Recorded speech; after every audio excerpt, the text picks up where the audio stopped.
সপ্তাহ জুড়ে আর্থিক সেবা ব্যাহত হবার পর ফের চালু হয়েছে বুধবার। পাশাপাশি কারফিউ শিথিলে বাজারে বেড়েছে বেচা বিক্রি। তবে ব্যবসায়ীদের ক্ষতি হয়েছে এই কয়েকদিনে অনেক। এদিকে চলতি সপ্তাহে 3 দিন বন্ধ থাকলেও শেষ দিনের লেনদেনে ঘুরে দাঁড়িয়েছে পুঁজিবাজার, গতি ফিরেছে বন্দরের কার্যক্রমে। এসব নিয়েই এই সপ্তাহের শেষের আয়োজন ভাগশেষ। সঙ্গে আছে আমি তানজিম শাফিন। 5 কার্যদিবসের মধ্যে সপ্তাহের শেষ দুদিন লেনদেন হয়েছে দেশের ব্যাংক ও শেয়ার বাজার। এর মধ্যে উভয় খাতে সকাল 11টায় লেনদেন শুরু হলেও ব্যাংকে শেষ হয়েছে বিকেল 3টায় এবং পুঁজিবাজারে দুপুর 2টায়। কয়েকদিন বন্ধ থাকায় গ্রাহকের হাতে নগদ টাকা শেষ হওয়ায় টাকা তোলার চাপ যেমন বেশি ছিল, এদিকে শেয়ার মার্কেটের প্রথম দিন বিক্রি চাপ ছিল বেশি। তবে সপ্তাহের শেষ দিনে এসে ঊর্ধ্বমুখী ধারায় লেনদেন শেষ করে ঢাকা স্টক এক্সচেঞ্জ। বিস্তারিত জানাচ্ছেন সহকর্মী আতাউর নিয়ন। ঘড়ির কাঁটায় ঠিক সকাল 11টা খুলে দেয়া হয় মতিঝিল শাখার সোনালী ব্যাংকের ক্যাশ কাউন্টার। বৃহস্পতিবার শেষ কার্যদিবসের সকালে এর আগে থেকেই ব্যাংকে অপেক্ষা করছিলেন গ্রাহকরা, কারণ কয়েকদিন ব্যাংক ও বেশ কিছু এটিএম বুথ বন্ধ থাকায় নগদ টাকার প্রয়োজন মেটাতে পারেননি অনেক গ্রাহক। তাই অপেক্ষারত গ্রাহকদের সঙ্গে কথা বলে জানা গেল টাকা তুলতেই এসেছেন বেশিরভাগ। চলতি সপ্তাহে ব্যাংক লেনদেন হয়েছে 24 ও 25 জুলাই, মাত্র 2 কার্যদিবস। আর এই দুদিনই সকাল 11টা থেকে বিকেল 3টা পর্যন্ত 4 ঘন্টা লেনদেনের সুযোগ মেলে ব্যাংকে। সময় কম থাকায় ব্যাংকগুলোতে প্রথম ঘন্টাতেই গ্রাহকের চাপ বেশি সামলাতে হয়েছে নগদ গ্রহণ ও জমার কাউন্টারে। বাংলাদেশ ব্যাংকের নির্দেশনা অনুযায়ী 24 জুলাই 50% এবং 25 জুলাই খোলা রাখা হয় তফসিলি ব্যাংকগুলোর 75% শাখা। এদিকে ব্যাংকের সাথে দেশের শেয়ার বাজারেও চলতি সপ্তাহে বুধ ও বৃহস্পতিবার লেনদেন হয়েছে। দুদিনই সকাল 11টায় লেনদেন শুরু হলেও শেষ হয় দুপুর 2টায়। সেক্ষেত্রে বাজারের লেনদেন স্বাভাবিক সময় থেকে অনেকটাই কমে আসে। কয়েকদিন লেনদেন বন্ধ থাকার পর বুধবার চালু হলে সকাল থেকে নিম্নমুখী অবস্থায় দেখা যায় সূচক ও লেনদেন। ঢাকা স্টক এক্সচেঞ্জের প্রধান সূচক সর্বোচ্চ 105 পয়েন্ট পর্যন্ত কমতে দেখা যায়। দিন শেষে 95 পয়েন্ট পতনে থামে ঢাকার পুঁজিবাজার। লেনদেন হয় 115 কোটি টাকা। অপরদিকে সপ্তাহের শেষ কার্যদিবস বৃহস্পতিবার লেনদেন শুরুর পর থেকে ডিএসইর প্রধান সূচক কিছুটা নেতিবাচক অবস্থায় থাকলেও পরে ঊর্ধ্বমুখী ধারায় ফিরে আসে। এদিন লেনদেন শেষে সূচকটি 62 পয়েন্ট বেড়ে দাঁড়ায় 5413 পয়েন্টে। সেই সাথে লেনদেন বেড়ায় পৌঁছায় 497 কোটি টাকার কিছুটা বেশি। এছাড়া লেনদেন হওয়া 392টি কোম্পানির শেয়ার ও ইউনিটের মধ্যে দর বেড়েছে 286টির এবং অপরিবর্তিত থাকে 40টির। ব্যাংক ও শেয়ার বাজারে আগের সময়ে লেনদেন শুরু হলে আগামী সপ্তাহে ইতিবাচক ধারা অব্যাহত থাকবে বলে আশা বাজার সংশ্লিষ্টদের। আতাউর নিয়ন, এখন, ঢাকা। চলমান পরিস্থিতিতে রাজধানীতে নির্দিষ্ট সময়ের জন্য দোকান এবং বিপণী বিতানগুলো খোলা থাকছে। এই সময় দোকানে জরুরি ও নিত্য প্রয়োজনীয় পণ্য কেনাকাটার ঝোঁক বেশি ক্রেতাদের। বাংলাদেশ দোকান মালিক সমিতির তথ্য বলছে, একদিন দোকান ও বিপণী বিতানগুলো বন্ধ থাকলে ক্ষতি হয় প্রায় 2000 কোটি টাকা। এছাড়া ক্ষতির মুখে পড়ে অন্য পণ্য সরবরাহ ব্যবস্থাগুলো। তাই দ্রুত পরিস্থিতি স্বাভাবিক করে ব্যবসা বাণিজ্যের গতি ফেরানোর দাবি দোকান মালিক সমিতির সভাপতির। একদিন বন্ধ থাকে তাইলে ক্ষুদ্র এবং মাঝারি, ক্ষুদ্র এবং অতি ক্ষুদ্র যারা ব্যবসায়ী, তাদের প্রায় 2000 কোটি টাকার মতো প্রতিদিন তাদের লোকসান হয়।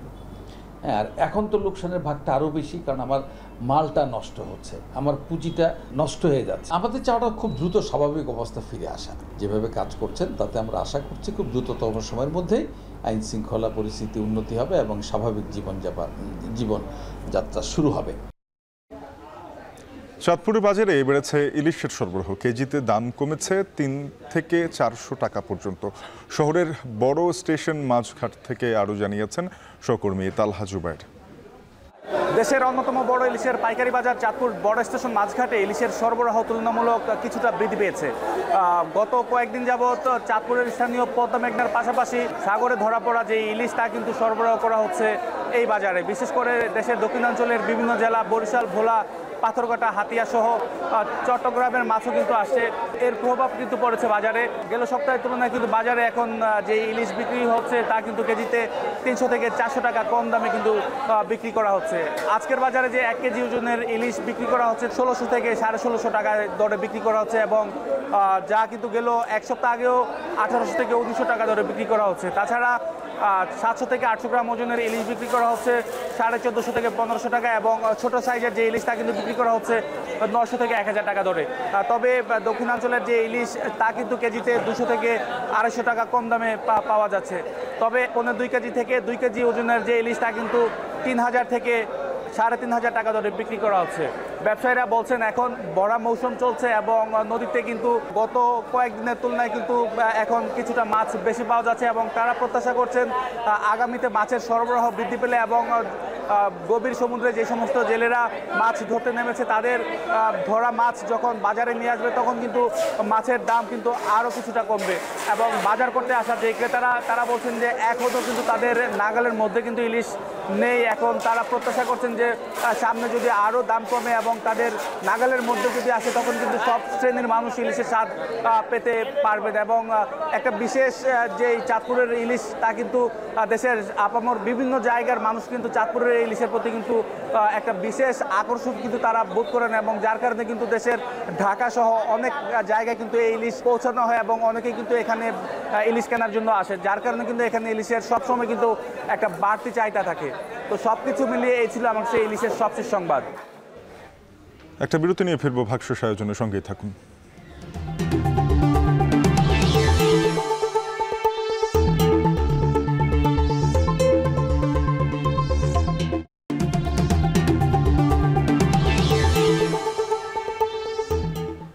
ফিরে এলাম বিরতির পর, দেখছেন ভাগশেষ।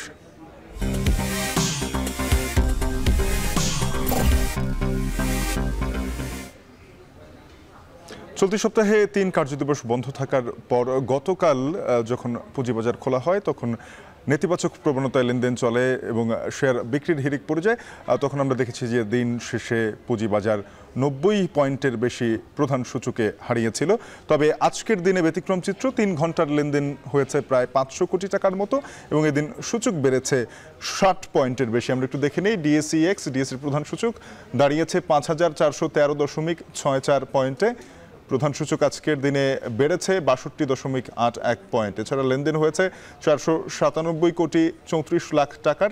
লেনদেন গত দিনের তুলনায় বেড়েছে 337 কোটি 97 লাখ টাকা এবং বেশিরভাগ প্রতিষ্ঠানের শেয়ার দর বেড়েছে। 286টি প্রতিষ্ঠানের শেয়ার দর বেড়েছে, দর কমেছে 66টি প্রতিষ্ঠানের এবং দর অপরিবর্তিত রয়েছে 40টি প্রতিষ্ঠানের শেয়ারের। আমরা একটু দেখে নিতে চাই যে চলতি সপ্তাহের যেই 2 কার্যদিবস এবং এর সাথে আমরা আরও 3 কার্যদিবস মিলিয়ে আমরা যদি শেষ 5 কার্যদিবসের লেনদেনের বিস্তারিত দেখে নিতে চাই ঢাকা স্টক এক্সচেঞ্জের, আমরা দেখতে পাই যে আজকের দিনে 62.81 পয়েন্ট সূচক বেড়েছে। তবে গতকাল সূচকের পতন ছিল বড় ধরনের 95.66 পয়েন্ট এবং লেনদেন মনে হয় যে বিগত অনেক দিনের মধ্যে সবচেয়ে কম লেনদেন হয়েছিল 159 কোটি 37 লাখ টাকার। এদিন আমরা দেখছি যে প্রধান সূচক দাঁড়িয়েছিল 5350.83 পয়েন্টে। অর্থাৎ এই পুরো 5 দিনের চিত্র যদি আমরা দেখেছি, শেষ 3 দিনেই আসলে সূচকে বড় উত্থান পতন হয়েছে। এর মধ্যে গত 2 দিন আমরা দেখেছি ধারাবাহিকভাবে পতন হয়েছে এবং আজকের দিনে সেখানে অনেকটাই ঘুরে দাঁড়িয়েছে ঢাকা স্টক এক্সচেঞ্জ বলা চলে। আমরা একটু এবারে চট্টগ্রাম স্টক এক্সচেঞ্জের খবর নিতে চাই। চট্টগ্রাম স্টক এক্সচেঞ্জেও একই রকম সূচকের উত্থান ছিল আজকের এই দিনে।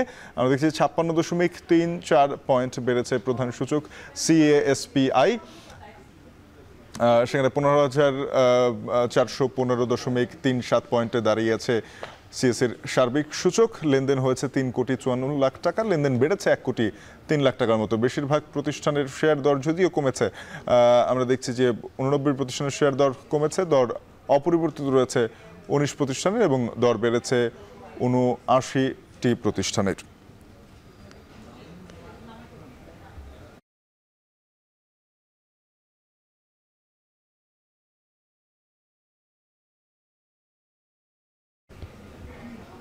আরও একটা বিরতির পর ফিরবো। ভাগশেষ আয়োজন নিয়ে থাকছে বন্দরের হালচাল, সঙ্গেই থাকুন।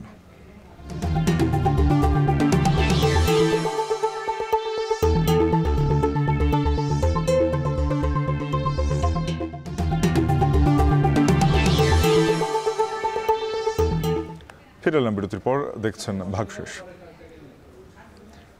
কুমিল্লা বেবির বাজার স্থলবন্দরে স্বাভাবিক হয়েছে আমদানি ও রপ্তানি কার্যক্রম। এ নিয়ে আমরা বিস্তারিত জানতে চাই। খালেদ সাইফুল্লাহ সহকর্মী আমাদের সঙ্গে জানিয়েছেন বিস্তারিত। মূলত এই বন্দরটিতে আমদানির চেয়ে রপ্তানি বেশি হয়ে থাকে। গতকাল পরিস্থিতি স্বাভাবিক হতে শুরু করেছে এবং এখান দিয়ে সিমেন্ট এবং বাদাম সহ বেশ কিছু পণ্য ভারতে রপ্তানি হয়েছে। এখানকার ব্যবসায়ীরা বলছেন আবারও ব্যাংকিং কার্যক্রম শুরু হওয়ায় তারা এলসি করতে পারবেন এবং ডলার সংকট কেটে গেলে নিশ্চয়ই এই বন্দরে আরও বেশি জমজমাট এবং কর্মচাঞ্চল্য ফিরে আসবে, এটাই তারা প্রত্যাশা করেন। এই বন্দরে সকল পণ্যের রপ্তানির অনুমতি থাকলেও এখানে সিমেন্ট এবং পাথর সহ অল্প কিছু পণ্যই এই বন্দর দিয়ে রপ্তানি হয়ে থাকে। তবে ব্যবসায়ীরা প্রত্যাশা করেন এখানে যদি কোয়ারেন্টাইন স্টেশন থাকে তাহলে নিশ্চয়ই এই বন্দরের কার্যক্রমে আরও গতিশীলতা আসবে এবং যেহেতু কুমিল্লায় মাছ উৎপাদনে বাংলাদেশের দ্বিতীয় এবং এখানে প্রায় 1.5 লক্ষ মেট্রিক টন মাছ উদ্বৃত্ত থাকে, সেই পণ্যগুলোও ভারতে তারা রপ্তানি করতে পারবেন। গত পরশুদিন থেকে এখানে এসআই কোডা ওয়ার্ল্ড সিস্টেমের মাধ্যমে নেটওয়ার্কিং শুরু হয় এবং তারপর থেকেই এখানে ম্যানুয়ালি যে প্রক্রিয়া ছিল তার সমাপ্তির মাধ্যমে এখানে আবারও পুরনো পদ্ধতিতেই এখানে তথ্য সংগ্রহ শুরু হয়েছে এবং রপ্তানি কার্যক্রম শুরু হয়েছে।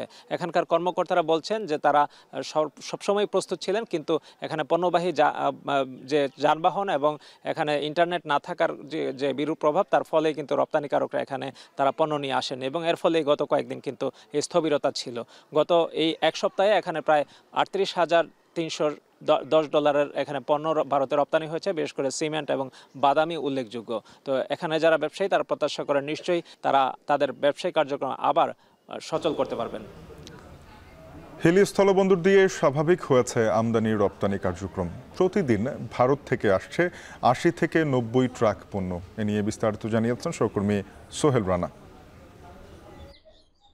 হিলি স্থলবন্দর দিয়ে ভারত এবং বাংলাদেশের মধ্যে পণ্য আমদানি রপ্তানি কার্যক্রম স্বাভাবিক রয়েছে এবং ভারতেও পণ্য কিছু রপ্তানি হচ্ছে এবং বাংলাদেশে আমদানি হচ্ছে অনেক পণ্যই কিন্তু আমরা দেখেছি। এবং গতকালকে এই বন্দর দিয়ে প্রায় 90 ট্রাকের মতো বিভিন্ন পণ্য আমদানি হয়েছে। তার মধ্যে কাঁচামরিচ প্রায় 27 ট্রাকের মতন আমদানি হয়েছে এবং পেঁয়াজ প্রায় 22 ট্রাকের মতন আমদানি হয়েছে। এই পণ্যগুলো আমদানির ফলে বাজারে একটা দামের প্রভাব পড়েছে, আমরা দেখেছি দামে কিন্তু অনেকটাই কমতির দিকে। গতকাল প্রতি কেজি কাঁচামরিচ পাইকারিতে বিক্রি হয়েছে 130 থেকে 35 টাকা, যা আগের দিন ছিল প্রায় 180 থেকে 190 টাকা কেজি দর, অর্থাৎ কেজিতে প্রায় 50 থেকে 60 টাকা কাঁচামরিচের দামে কম আমরা দেখেছি বিক্রি করতে। কালকে যারা সাধারণ ক্রেতা রয়েছেন এই দাম কমাতে অনেকটাই স্বস্তি প্রকাশ করেছেন। এছাড়া পেঁয়াজের যে দাম সেটি কিন্তু অপরিবর্তিত রয়েছে। এছাড়াও কিন্তু বেশ কিছু পণ্য আমদানি হচ্ছে, মসুর ডাল থেকে শুরু করে যেই নিত্য প্রয়োজনীয় পণ্যগুলো আছে সেগুলো কিন্তু এই বন্দর দিয়ে এখনো আমদানি স্বাভাবিক রয়েছে। আমি বন্দর কর্তৃপক্ষের সাথে কথা বলেছি, তারা যেটি বলছেন যে আসলে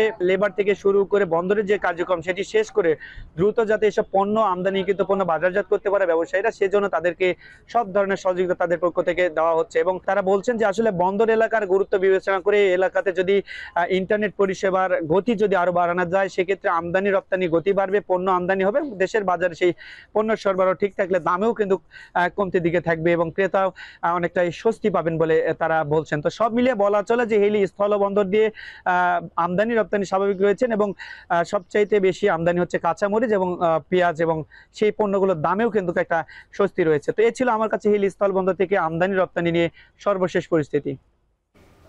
গতি ফিরেছে মোংলা স্থলবন্দরে, শুরু হয়েছে বন্দরের স্বাভাবিক আমদানি রপ্তানি কার্যক্রম। মোংলা বন্দর থেকে বিস্তারিত জানিয়েছেন সহকর্মী মাসুম বিল্লাহ। মোংলা বন্দরের কার্যক্রম স্বাভাবিক হতে শুরু করেছে। আজ পর্যন্ত মোংলা বন্দরে 8টি জাহাজ আছে, এর মধ্যে অ্যাঙ্করেজে আছে 6টি জাহাজ, বাদবাকি 2টি জাহাজ যে এলপিজি নিয়ে এসেছে। সেই এলপিজি জাহাজ দুটি মোংলা বন্দরে যে এলপিজি কোম্পানি আছে তাদের প্রাইভেট যে যেটি আছে সেখানে অবস্থান করছে। অ্যাঙ্করেজে যে জাহাজগুলি আছে সেই জাহাজগুলির মধ্যে আছে গম, সার ও স্লাগের জাহাজ। এই জাহাজগুলিতে কিন্তু পণ্য খালাস প্রক্রিয়া স্বাভাবিক নিয়মেই চলছে। আমি যদি একটু গত মাসের পরিসংখ্যান বলি, গত মাসে মোংলা বন্দরে 66টি জাহাজ এসেছিল, এই মাসে এই পর্যন্ত 55টি জাহাজ এসেছে। এই 55টি জাহাজ থেকে প্রায় 5,22,000 লক্ষ মেট্রিক টন কার্গো হ্যান্ডেলিং হয়েছে। চলতি কারফিউর মধ্যেও কিন্তু মোংলা বন্দর থেকে প্রতিনিয়ত কার্গো হ্যান্ডেলিং হয়েছে, সেটা যদি বলি 93,700 মেট্রিক টন কার্গো হ্যান্ডেলিং হয়েছে এই কারফিউর মধ্যে। যেহেতু অ্যাঙ্করেজে যে জাহাজগুলি ছিল সেই জাহাজগুলি থেকে কিন্তু নিয়মিতভাবেই কিন্তু কার্গো হ্যান্ডেলিং হয়েছে, স্বাভাবিক নিয়মেই পণ্য খালাস চলেছে। যেহেতু ওই পণ্যগুলো নদীপথে লাইটারে যে করে যায়, সেহেতু ওই পণ্যগুলো খালাস করতে কিন্তু তেমন কোনো অসুবিধা হয়নি। মংলা বন্দরের জেটিতে কিন্তু গত কয়েকদিন ধরে কোনো জাহাজ নেই, কারণ হলো গিয়ে নেটওয়ার্ক যদির কারণে। কারণ শিপিং এজেন্ট এবং মংলা বন্দর কর্তৃপক্ষ বলছেন জাহাজের সাথে যোগাযোগ করতে না পারার জন্য কিন্তু মংলা বন্দরের জেটিতে আসলে জাহাজ আনতে পারেনি তারা। মংলা বন্দর থেকে আজকে প্রায় 35 থেকে 40টি রিকন্ডিশন গাড়ি খালাস হবে। মংলা বন্দর থেকে আজকে কিন্তু কন্টেইনারও খালাস হয়েছে বেশ কিছু, বন্দর কর্তৃপক্ষ সূত্রে আমরা এটা জানতে পেরেছি। মংলা বন্দর সহ মংলা কাস্টমস, মংলা এপিজেড সবকিছুর কাজই কিন্তু স্বাভাবিক নিয়মেই চলছে। তো এই ছিল আমার কাছে মংলা বন্দর থেকে সর্বশেষ। দেশের বিভিন্ন বন্দরের খবর জানছিলাম। এদিকে কারফিউ শিথিলের ফলে পণ্য পরিবহন ব্যবস্থা কিছুটা গতি পেয়েছে, এর ফলে বাজারে বিভিন্ন পণ্যের দাম কমেছে। এ বিষয়ে বিস্তারিত জানাচ্ছেন সহকর্মী রকিবুল রাহাত। বুধবার সকাল থেকে কারফিউ শিথিলের সময় 7 ঘন্টা বাড়ানোর পরে বাজারে মালামালের সরবরাহ বেড়েছে এবং তার প্রভাবও আমরা দেখছি রাজধানীর বাজারগুলোতে। রাজধানীর খিলগাঁও তালতলা কাঁচা বাজারে আমি রয়েছি এই মুহূর্তে। এখানে দেখছি সবজি, সেগুলো কিন্তু প্রতিটি সবজিরই আমরা দেখছি দাম কমেছে 10 থেকে অন্তত 20 টাকা পর্যন্ত, এবং অন্যান্য যে উপকরণগুলো রয়েছে সেসব জিনিসের দামও কিন্তু আমরা দেখছি কমেছে। যদি আমরা এখানে একটু আলাদা করে বলতে চাই, আমরা দেখছি যে রাজধানীর বাজারগুলোতে বেগুন বিক্রি হচ্ছে 80 থেকে 100 টাকা কেজিতে, যেটি 3 দিন আগে দোকানিরা বলছে যেটি 120 থেকে 160 টাকা পর্যন্ত বিক্রি করা হয়েছে। করলা এখন 120 টাকায় বিক্রি করা হচ্ছে, অথচ এটি আরও 30 টাকা বাড়তি ছিল 2 দিন আগেও। ঢেঁড়স এখন বিক্রি করা হচ্ছে 80 টাকায়, অথচ এই ঢেঁড়সের কেজি 3 দিন আগে ছিল 120 থেকে 130 টাকা পর্যন্ত। পটল বিক্রি করা হচ্ছে 40 থেকে 50 টাকা কেজিতে, যেটি 80 টাকা পর্যন্ত উঠেছিল বলে দোকানিরা আমাদের জানিয়েছে। এবং সবচেয়ে বড় যে দরপতন বলবো আমরা, সেটি কিন্তু মরিচের, অর্থাৎ 600 টাকা পর্যন্ত এই কারফিউর শুরুর দিকের সময়গুলোতে 600 টাকায় মরিচ বিক্রি করা হয়েছে, যেটি আজকে 240 থেকে 250 টাকায় বিক্রি করা হচ্ছে। এছাড়া বাজার ঘুরে আমরা যতটুকু দেখেছি পেঁপে 50 টাকা করে বিক্রি করা হচ্ছে, যেটি 60 থেকে 70 টাকা পর্যন্ত ছিল। এছাড়া যদি আমি বলি যে মাছের বাজারেও কিন্তু আমরা দেখেছি, মাছের বাজারে গত 3 দিন আগে বেশ বড় সড়ো মাছের বাজারে একটি প্রভাব পড়েছিল কারফিউর। মাছের বাজারে বিশেষ করে আমরা যদি বলি রুই কাতলা জাতীয় যে মাছগুলো ছিল সেগুলো 600 টাকা পর্যন্ত কেজি বিক্রি করা হয়েছে, আজকে যেটি 400 থেকে 450 টাকা কেজিতে বিক্রি করা হচ্ছে। একই সঙ্গে ট্যাংরা মাছ আজকে বিক্রি করা হচ্ছে 600 টাকা কেজিতে। এই মাছটি কয়েকদিন আগে 700 থেকে 800 টাকা কেজিতে বিক্রি করা হয়েছিল। এছাড়া পাবদা মাছ রয়েছে 500 টাকা কেজিতে। চিংড়ি আসলে মানভেদে 700 থেকে 1200 টাকা বিক্রি করা হচ্ছে, যেটি কয়েকদিন আগেও আমরা জানতে পেরেছি 800 থেকে 1400 টাকা পর্যন্ত ছিল। এবং যদি আমি একটু ডিমের কথা বলি, তাহলে রাজধানীর বাজারে ডিমের দামও কমেছে। ডজন প্রতি ডিমের দাম 15 থেকে 20 টাকা কমেছে। লাল ডিম যেগুলো রয়েছে, লাল ডিম আজকে বিক্রি করা হচ্ছে 150 থেকে 155 টাকা, এবং সাদা ডিম বিক্রি করা হচ্ছে 145 টাকা থেকে 150 টাকা কেজিতে।